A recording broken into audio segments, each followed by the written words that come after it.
કેમ છો વિદ્યાર્થી મિત્રો? આપ સૌનું વન ટચ એજ્યુકેશન ચેનલ પર હું ભરત પટેલ હાર્દિક સ્વાગત કરું છું.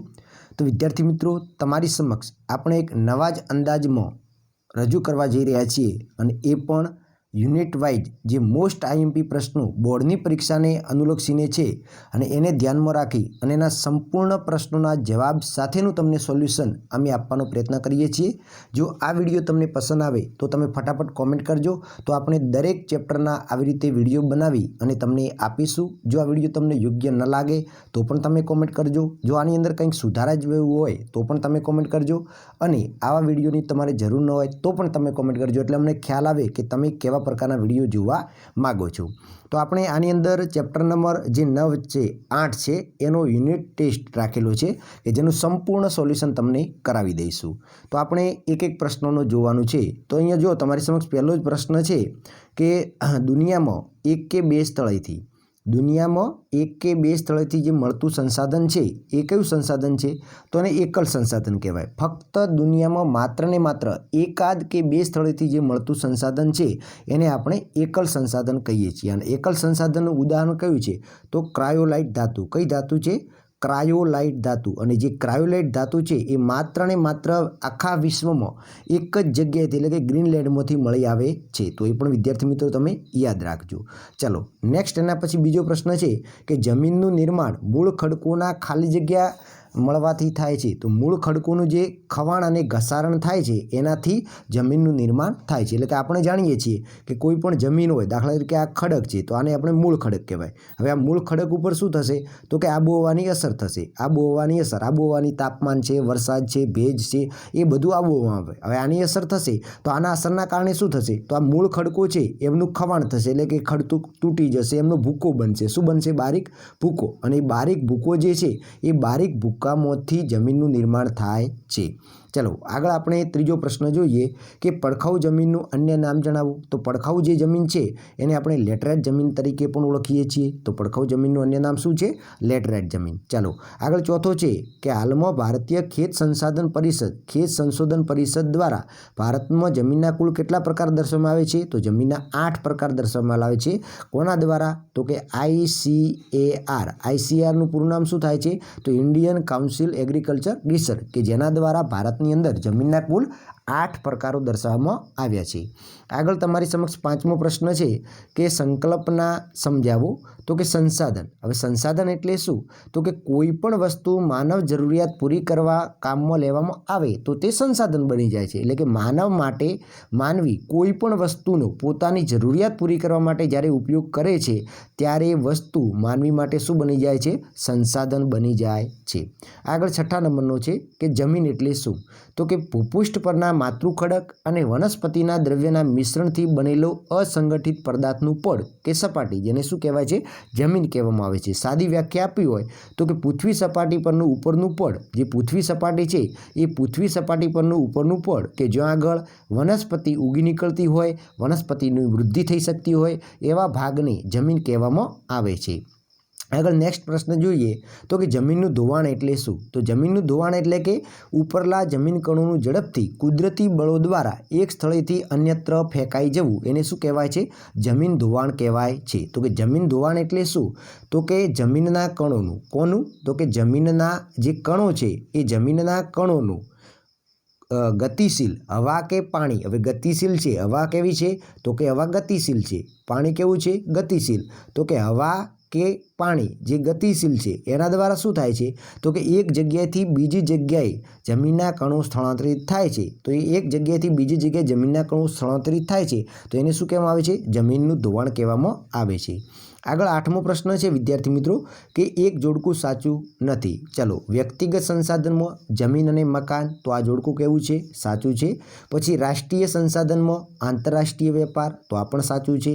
પછી વિરલ સંસાધન વિશ્વના બધા જ રાષ્ટ્રોની સહિયારી માલિકીના હોય છે, તો આ વિધાન ખોટું છે. કારણ કે વિરલ સંસાધન એ આવું આવતું નથી, પણ વિરલ સંસાધનમાં શું આવે છે? તો મર્યાદિત સ્થળોએથી મળી આવતા સંસાધનો હોય એને આપણે વિરલ સંસાધન કહીએ છીએ.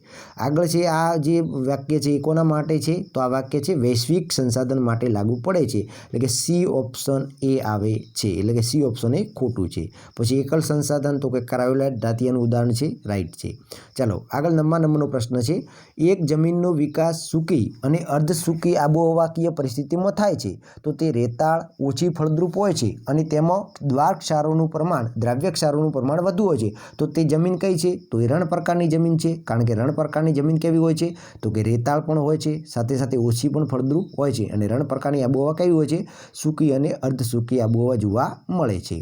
આગળ 10મા નંબરનો છે કે કુદરતના તત્વો સંસાધન ક્યારે બની જાય છે? તો કે જ્યારે કુદરતના તત્વો માનવી પોતાની બુદ્ધિ, શક્તિ કે કૌશલ્ય દ્વારા તેનો ઉપયોગમાં લેવાય છે, માનવી ત્યારે ઉપયોગ કરે છે ત્યારે માનવી માટે સંસાધન બની જાય છે. વ્યક્તિગત સંસાધન એટલે શું?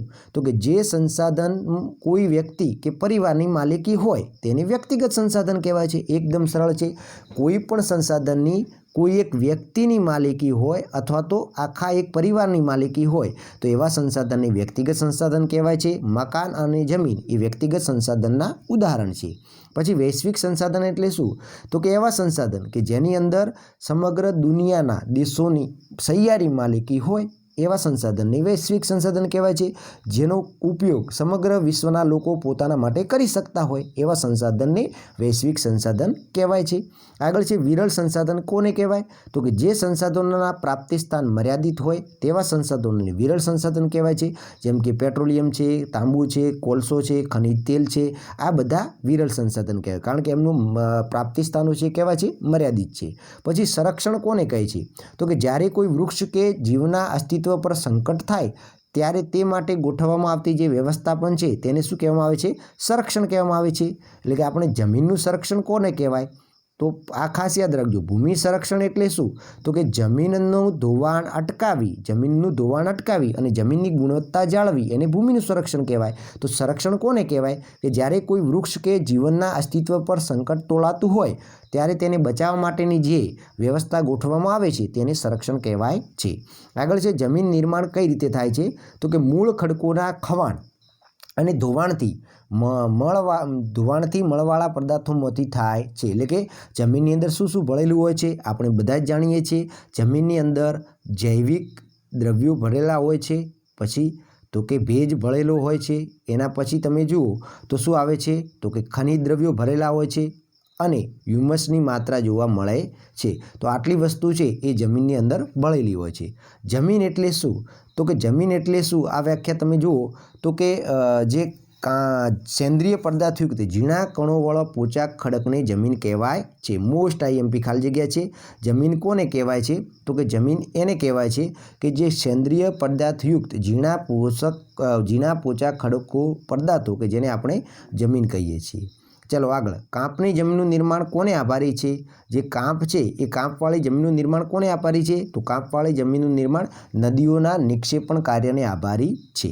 પછી કાંપની જમીનમાં નાઇટ્રોજનની સ્થિરતાનું પ્રમાણ કઈ રીતે વધારી શકાય છે? તો કે કાંપવાળી જમીન છે એની અંદર નાઇટ્રોજનનું પ્રમાણ ઓછું હોય છે. તો આ નાઇટ્રોજનનું પ્રમાણ જો વધારવું હોય તો કાંપવાળી જમીનમાં આપણે કેવા વર્ગના પાકો લેવા પડે છે? કઠોળ વર્ગના પાક લેવામાં આવે તો એ જમીનની અંદર નાઇટ્રોજનની સ્થિરતા કરી શકાય છે. પછી રાતી જમીન રાજસ્થાનના કયા જિલ્લામાં જોવા મળે છે? તો રાજસ્થાનની અંદર ઉદયપુર, ચિત્તોડગઢ, ડુંગરપુર, બાંસવાડા અને ભીલવાડા જિલ્લામાં રાતી જમીન જોવા મળે છે. રાતી જમીન માટે ફેરિક ઓક્સાઇડની હાજરી કઈ વિશેષતા જોવા મળે છે? તો કે રાતી જમીનમાં ફેરિક ઓક્સાઇડની હાજરી હોય છે જેના કારણે એનો રંગ કેવો બની જાય છે? લાલ બને છે અને નીચે જતો એનો રંગ પીળો બની જાય છે. રાતી જમીનનું કઈ બાબતની ઉણપ હોય છે? તો કે રાતી જમીનમાં ચૂના, કાંકરા અને કાર્બોનેટ પદાર્થો મળી આવતા નથી. મોટે ભાગે રાતી જમીનની અંદર ચૂનો, મેગ્નેશિયમ, ફોસ્ફેટ, નાઇટ્રોજન અને પોટાશની પણ ઉણપ જોવા મળે છે. ગુજરાતમાં કાળી જમીન ધરાવતો જિલ્લો કયા છે? તો ગુજરાતની વાત કરીએ તો જે કાળી જમીન છે એ સુરત, ભરૂચ, નર્મદા, વડોદરા, તાપી અને ડાંગ જિલ્લાનો સમાવેશ થાય છે. એના પછી જે કાળી જમીનની વિશેષતાઓ કઈ છે? તો કે કાળી જમીનમાંથી આપણને લોહ, ચૂનો, કેલ્શિયમ, પોટાશ, એલ્યુમિનિયમ અને મેગ્નેશિયમ જેવા કાર્બોનેટ મળી આવે છે. પછી કાળી જમીનની ફળદ્રુપતા સારી હોય છે અને કાળી જમીનની ભેજ સંગ્રહણ શક્તિ પણ વધુ હોય છે. કાળી જમીન જ્યારે સુકાય છે ત્યારે તેમાં ફાટ કે તિરાડો પડી જાય છે. એના પછી છે નેક્સ્ટ 24મો, કાળી જમીનના નિર્માણમાં કોની ભૂમિકા મુખ્ય છે? તો કાળી જમીનના નિર્માણમાં લાવાકીય ખડકો અને આબોહવાની ભૂમિકા મુખ્ય છે. એના પછી છે કાળી જમીનનો ઉદ્ભવ કઈ રીતે થાય છે? તો કાળી જમીનનો ઉદ્ભવ દખણના લાવાના પથરાવાથી થયેલો જોવા મળે છે. લેટરાઇટ જમીનની વિશેષતા શું છે? તો કે લેટરાઇટ જમીનનો રંગ લાલ હોય છે. એ લાલ હોવા પાછળ લો ઓક્સાઇડ જવાબદાર છે અને તે જમીન જ્યારે લેટરાઇટ જમીન ભીની થાય છે ત્યારે માખણ જેવી મુલાયમ થાય છે અને સુકાઈ જાય છે ત્યારે સખત બને છે. લેટરાઇટ પ્રકારની જમીનમાં મોટે ભાગે લોહ તત્વ, પોટાશ, એલ્યુમિનિયમનું પ્રમાણ વધુ હોય છે. અલબત્ત આ જમીન પણ ઓછી ફળદ્રુપતા ધરાવે છે. ભૂમિ સંરક્ષણ ના થાય તો શું થાય? તો કે જો ભૂમિનું સંરક્ષણ ન થાય તો તેનાથી પૂરની શક્યતાઓ વધતો જાનમાલની સલામતીનું જોખમ ઊભું થાય છે. આ માટે ભૂમિ સંરક્ષણ કરવું અત્યંત જરૂરી છે. જો ભૂમિનું સંરક્ષણ નહીં થાય તો પૂરની પરિસ્થિતિ વધી જશે અને પૂરની પરિસ્થિતિ વધશે તો જાનમાલની જોખમ ઊભું થશે. આગળ છે ખાલી જગ્યા, કે ખાલી જગ્યાએ સેન્દ્રિય પદાર્થયુક્ત ઝીણા કણોવાળો પોચો ખડક છે. તો કે જમીન એક સેન્દ્રિય પદાર્થયુક્ત ઝીણા કણોવાળો પોચો ખડક છે. કાંપની જમીન ભારતમાં કુલ કેટલા ટકા વિસ્તાર ધરાવે છે? તો કાંપની જમીન એ ભારતમાં 43% વિસ્તાર ધરાવે છે. જ્યારે રાતી જમીન કેટલા ટકા વિસ્તાર ધરાવે છે? તો રાતી જમીન છે 19% વિસ્તાર ધરાવે છે. અને કાંપની જે જમીન છે એ કાંપની જમીન કેટલા ટકા ધરાવે છે? તો કાંપની જમીન 15% વિસ્તાર ધરાવે છે.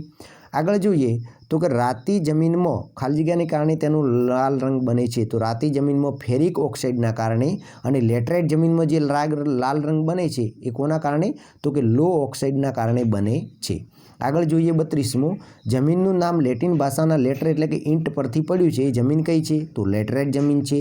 લેટરાઇટ જમીનને આપણે પડખવ જમીન તરીકે પણ ઓળખીએ છીએ. કઈ જમીનની ભેજ સંગ્રહણ શક્તિ સૌથી વધારે હોય છે? તો કાળી જમીનની ભેજ સંગ્રહણ શક્તિ સૌથી વધારે હોય છે.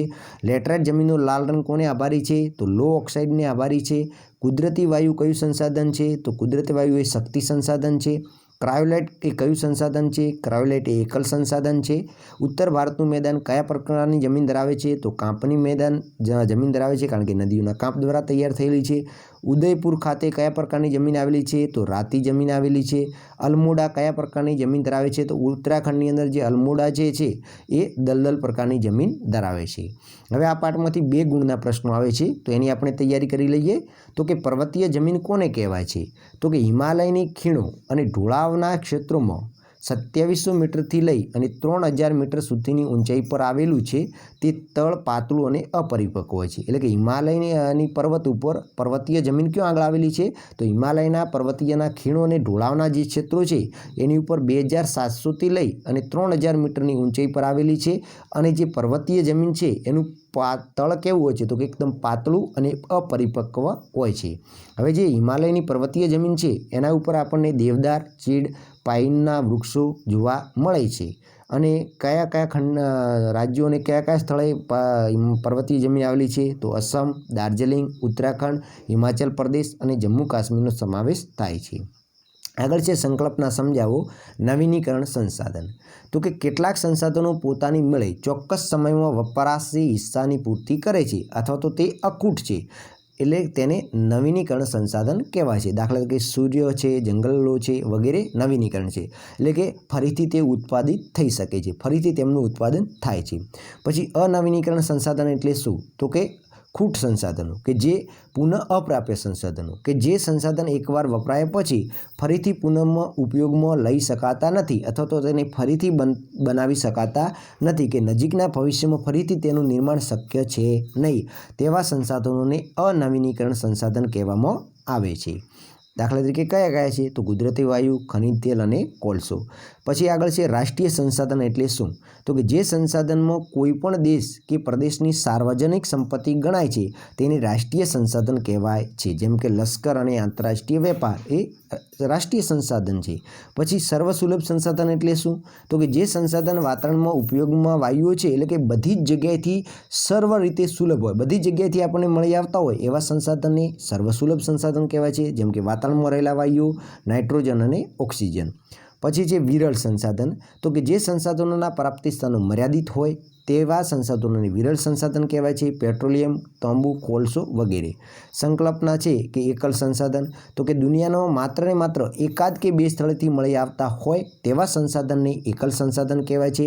દાખલા તરીકે ક્રાયોલેટ ખનિજ જે છે એ ગ્રીનલેન્ડમાંથી જ માત્ર મળી આવે છે. તો ક્રાયોલેટ છે એ એકલ સંસાધનનું ઉત્તમ ઉદાહરણ છે. પછી સંસાધનોનું સંરક્ષણ કેમ જરૂરી બન્યું છે? તો કે કુદરતી સંસાધનો મર્યાદિત છે, જ્યારે માનવીની જરૂરિયાતો અમર્યાદિત છે. તો છેલ્લા સૈકામાં માનવી દ્વારા વિજ્ઞાન અને તકનીકી ક્ષેત્રે હરણફાળ પ્રગતિ અને ભયંકર વસ્તી વિસ્ફોટ થયો છે, જેના કારણે સંસાધનોનો વપરાશ પણ ખૂબ વધી ગયો છે. તેથી ભવિષ્યની પેઢીઓ માટે સંસાધનોનું સંરક્ષણ કરવું એ આપણી સૌની ફરજ છે. આમ સંસાધનોનું સંરક્ષણ એટલે સંસાધનોનો વિવેકપૂર્વક ઉપયોગ તેમ પણ કહી શકાય. કાંપની જમીનમાં શાનું પ્રમાણ વધારે હોય છે? તો કાંપની જમીનમાં પોટાશ, ફોસ્ફરિક એસિડ અને ચૂનાનું પ્રમાણ વધારે હોય છે, જ્યારે નાઇટ્રોજન અને હ્યુમસનું પ્રમાણ ઓછું હોય છે. આમ કાંપની જમીનમાં કઠોળ વર્ગના પાક લેવામાં આવે તો તે જમીનની અંદર આપણે નાઇટ્રોજનની સ્થિરતા કરી શકીએ છીએ. કાંપની જમીન ભારતમાં કયા કયા વિસ્તારોમાં જોવા મળે છે? તો કાંપની જમીનનો કુલ વિસ્તાર 43% ક્ષેત્રફળ છે. તે પૂર્વમાં બ્રહ્મપુત્રની ખીણથી શરૂ કરી પશ્ચિમમાં સતલુજ નદી સુધીનો ઉત્તર ભારતનું આખું મેદાન જે છે એ નદીઓ દ્વારા તૈયાર થયેલો છે. તો એ તે કોપની જમીન ધરાવે છે. પછી દક્ષિણ ભારતની વાત કરીએ તો નર્મદા, તાપી, મહાનદી, ગોદાવરી, કૃષ્ણા, કાવેરી આ નદીઓના મુખ્ય ત્રિકોણ પ્રદેશોમાં પણ કાંપની જમીન જોવા મળે છે. હવે જો કાળી જમીન અથવા તો રેગુડ જમીનની વિશેષતા જણાવો તો કાળી જમીન છે એ ભારતના કુલ ક્ષેત્રફળના 15% હિસ્સો ધરાવે છે. કાળી જમીનનું નિર્માણ લાવાકીય ખડકો અને આબોહવાની ભૂમિકાથી તૈયાર થયેલું છે. કાળી જમીનમાં લોહ તત્વ, ચૂનો, કેલ્શિયમ, પોટાશ, એલ્યુમિનિયમ અને મેગ્નેશિયમ કાર્બોનેટનું પ્રમાણ વધુ હોય છે. તેથી તેની ફળદ્રુપતા પણ સારી હોય છે. કાળી જમીનની ભેજ સંગ્રહણ શક્તિ વધુ હોય છે. ભેજ સુકાય છે ત્યારે તેમાં ફાટો કે તિરાડો પડે છે. લેટરાઇટ જમીનની વિશેષતાઓ કઈ છે? તો લેટરાઇટ જમીનનો લાલ રંગ એ લો ઓક્સાઇડને આભારી છે. લેટરાઇટ જમીન જ્યારે ભીની હોય છે ત્યારે માખણ જેવી મુલાયમ અને જ્યારે સુકાઈ જાય છે ત્યારે સખત બની જાય છે. લેટરાઇટ જમીન જે છે એ મોટે ભાગે લોહ તત્વ, પોટાશ અને એલ્યુમિનિયમનું પ્રમાણ વધુ હોય છે. અને આ પ્રકારની જમીન એટલે કે લેટરાઇટ જમીન છે એ પડખાઉ જમીન તરીકે ઓળખાય છે અને એની ફળદ્રુપતા પણ ઓછી હોય છે. વિદ્યાર્થી મિત્રો, જો તમને આની PDF ફાઇલ જોઈતી હોય તો વિડીયોની નીચે ડિસ્ક્રિપ્શન બોક્સની અંદર લિંક આપેલી છે, એના ઉપર જઈ અને તમે ડાઉનલોડ કરી અને આ તૈયાર કરી શકો છો. આગળ છે 52 નંબરનો પ્રશ્ન. જંગલ પ્રકારની જમીન ભારતના કયા વિસ્તારમાં જોવા મળે છે? તો હિમાલયના શંકુદ્રુમના જંગલોમાં 3000થી લઈ 3100 મીટરની ઊંચાઈ પર આવેલી છે. તે પૂર્વઘાટ અને મધ્ય હિમાલયના તરાઈના ક્ષેત્રમાં આવેલી છે. જંગલ પ્રકારની જમીનમાં ઉપર વૃક્ષોના પાંદડા ખરેલા હોય છે, જેના કારણે આખી ભૂસપાટી નકાયેલી રહે છે અને એ પાંદડા સડવાથી જમીનનો ઉપરનો ભાગ કાળો બનેલો છે અને જમીનના તળના તરફ જતો ભૂરા કે લાલ રંગમાં ફેરવાઈ જાય છે. વિધાન સમજાવો. તો કે જમીન ધોવાણ કૃષિ પાક ઉગાડવા માટે અવરોધક રૂપ બને છે. તો કે ધોવાણ એટલે જમીનના કણોનું ગતિશીલ હવા કે પાણી દ્વારા એક સ્થળેથી બીજા સ્થળે સ્થળાંતરિત થવું, તેને કહેવાય છે જમીનનું ધોવાણ. જમીનનું ધોવાણ થવાથી જમીનના ઉપરના સ્થળોને નુકસાન થાય છે અને કૃષિ યોગ્ય જમીનના ઉપયોગી રહેતી નથી, એટલે કે બિનઉપયોગી બની જાય છે. પવન રણ પ્રદેશના શુષ્ક ક્ષેત્રોમાં જમીનના ઉપરના સ્તર પર રહેતા રેતીના કણો અન્ય ક્ષેત્રોમાં નિક્ષેપિત કરે છે. તેથી કૃષિ યોગ્ય જમીનને પણ નુકસાન થાય છે. એટલે કે જમીન સંરક્ષણનો સીધો સંબંધ માટી કણોને પોતાની મૂળ જગ્યાએ જાળવી રાખવાનો છે. જો તેમ ન થતો જમીનની ગુણવત્તા ઘટે છે અને તે ન જાળવાતો જમીનનું ધોવાણ કૃષિ પાક ઉગાડવા માટે અવરોધક રૂપ બને છે. આગળ છે જોડકા જોડો. તો કે ભારતની જમીનના મુખ્ય પ્રકારો કેટલા છે? 8 પ્રકારો છે. ભારતીય ખેત સંશોધન પરિષદ ICAR છે. કાળી જમીન તો એને આપણે રેગુડ તરીકે ઓળખીએ છીએ. આગળ છે જમીન ધોવાણ અટકાવવાના ઉપાયો જણાવો. તો કે પડતર જમીન પર વૃક્ષોનું વાવેતર કરવું, જમીન પર ચરાણ પ્રવૃત્તિ નિયંત્રણમાં લાવવી, ઢોળાવવાળી જમીનમાં સમુચ્ચ રેખીય પગથિયાની તરહથી વાવેતર કરવું. જો જમીન ઢોળાવવાળી હોય તો એવી જમીન ઉપર કઈ રીતે વાવેતર કરવાનું છે? તો સમોચ્ચ રેખીય પગથિયા બનાવી અને પછી એવી જમીન ઉપર વાવેતર કરવું એ યોગ્ય છે. પછી પાણીના વોળા આડા આડબંધ કે ચેકડેમ બાંધવાના છે. જો પાણીનો વોળો વહેતો હોય તો એની આડે આપણે આડબંધ કે ચેકડેમ બાંધી શકાય છે. એના દ્વારા પણ જમીનનું ધોવાણ અટકાવી શકાય છે. પછી પાણીનો વેગ ધીમો પાડવા ઢાળવાળા ખેતરોમાં ઊંડી ખેડ કરવી. જો ઢાળવાળું ખેતર હોય અને એ ખેતરની અંદર પાણીનો વેગ ધીમો પાડવો હોય તો એની અંદર શું કરવાની છે? ઊંડી ખેડ કરવી ખૂબ જરૂરી બને છે. પછી આગળ છે રણ પ્રકારની જમીન વિશે ટૂંકમાં માહિતી આપો. તો કે રણ પ્રકારની જમીન સૂકી અને અર્ધશુષ્ક આબોહવામાં જોવા મળે છે. રણ પ્રકારની જમીન રેતાળ અને ઓછી ફળદ્રુપ હોય છે. તેની અંદર દ્રાવ્ય ક્ષારોનું પ્રમાણ વધુ હોય છે. ભારતમાં રાજસ્થાન, હરિયાણા, દક્ષિણ પંજાબના કેટલાક વિસ્તારોમાં રણ પ્રકારની જમીન જોવા મળે છે. જ્યારે ગુજરાતમાં કચ્છ, સૌરાષ્ટ્રના કેટલાક વિસ્તારોમાં રણ પ્રકારની જમીન આવેલી છે. પરંતુ સિંચાઈની સગવડ હોય તો રણ પ્રકારની જમીનમાં આપણે બાજરી અને જુવારનો પાક લઈ શકીએ છીએ. કાંપની જમીન વિશે નોંધ લખો. તો કે કાંપની જમીન ભારતના કુલ ક્ષેત્રફળના 43% ક્ષેત્રમાં જોવા મળે છે. કાંપની જમીનનું નિર્માણ એ નદીઓના નિક્ષેપણ કાર્યને આભારી છે. ઉત્તર ભારતનું મેદાન કાંપની જમીનનું બનેલું છે. તે પૂર્વમાં બ્રહ્મપુત્ર ખીણથી શરૂ કરી પશ્ચિમમાં સતલુજ નદી સુધી વિસ્તરેલું છે. દક્ષિણ ભારતમાં નર્મદા, તાપી, મહાનદી, ગોદાવરી, કૃષ્ણા, કાવેરી નદીઓનો ખીણ પ્રદેશ કાંપની જમીન ધરાવે છે. આ ઉપરાંત મહાનદી, ગોદાવરી, કૃષ્ણા નદી અને કાવેરી નદીનો જે મુખ ત્રિકોણ પ્રદેશ છે એ પણ કાંપની જમીન ધરાવે છે. કાંપની જમીનની અંદર પોટાશ, ફોસ્ફરિક એસિડ, ચૂનાનું પ્રમાણ સવિશેષ જોવા મળે છે. જ્યારે નાઇટ્રોજન અને હ્યુમસની માત્રા ઓછા પ્રમાણમાં જોવા મળે છે. કાંપની જમીન જે છે એની અંદર કઠોળનો પાક લેવામાં આવે તો નાઇટ્રોજન વાયુની સ્થિરતા કરી શકાય છે. આ ઉપરાંત કાંપની જમીનની અંદર શેરડી, ઘઉં, કપાસ, મગફળી, તેલબિયા જેવા પાકો લઈ શકાય છે. પછી કાળી જમીન વિશે છે અને એના પછી છે ભૂમિ સંરક્ષણ. તો વિદ્યાર્થી મિત્રો, આ જે ટોપિકો છે એ ટોપિકો તમે PDF ફાઇલો ડાઉનલોડ કરી નાખો, જેથી કરી વિડીયોની નીચે ડિસ્ક્રિપ્શન બોક્સની અંદર લિંક આપેલી છે. મોટા પ્રશ્નોની આપણે ચર્ચા નથી કરતા, તો તમે આ PDF ફાઇલ ડાઉનલોડ કરી અને તૈયાર કરી દેજો, જેથી કરી ચેપ્ટર નંબર 8 જે કુદરતી સંસાધનો છે એના તમામ પ્રશ્નો તમને આવડી જાય. મોસ્ટ IMP પ્રશ્નો આપણે સિલેક્ટ કરેલા છે, તો એ લિંક ઉપર જઈ અને તમે PDF ફાઇલ ડાઉનલોડ કરી દેજો. જય હિન્દ, જય ભારત. અને હા, આ વિડીયોને વધુમાં વધુ શેર કરો. અને તમને આ ટોપિક કેવો લાગ્યો, આવી પ્રકારે જો વિડીયો બીજા જોઈતા હોય ચેપ્ટરના, તો તમે કોમેન્ટ કરશો તો આપણે અચૂક લઈને હાજર થઈશું.